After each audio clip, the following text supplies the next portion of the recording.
Bien sûr, les Américains pourraient les avoir avec des ententes, mais ils ont surtout peur que les Chinois et les Russes, un jour, s'accaparent ces ressources-là, donc moins de ressources pour les Américains. Ça, c'est le facteur économique. Facteur géopolitique, comme vous l'avez mentionné, avec M. Trump, l'ordre international de l'après-guerre est en train d'agoniner. Donc, rapidement, en 1945, après la Première Guerre mondiale, les Américains avaient contribué à la fin du conflit. Après ça, c'était retiré, avaient laissé les Européens par eux-mêmes s'arranger. Ça amenait à la Deuxième Guerre mondiale notamment. Donc, depuis 1945, les Américains avaient trois fonctions.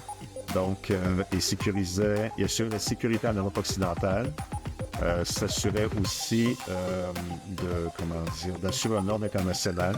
On avait créé la FMI, l'ONU, la Banque mondiale, l'OTAN par la suite qui a été créé. Et là, c'est comme si que les Américains, étant une puissance déclinante, un déclin relatif, parce que la puissance américaine en termes de valeur économique et militaire augmente toujours, mais puisque celle des autres, je pense surtout à la Chine augmente, donc on ne peut pas se regarder, c'est un déclin américain.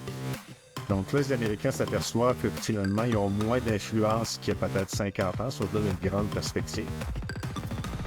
Donc là, on assiste à la fin du multilatéralisme. M. Trump est vraiment transactionnel, comme vous disiez. Je défends les pays de l'OTAN, mais à condition que vous me payez. Donc, me payer étant payer votre facture pour vos dépenses militaires.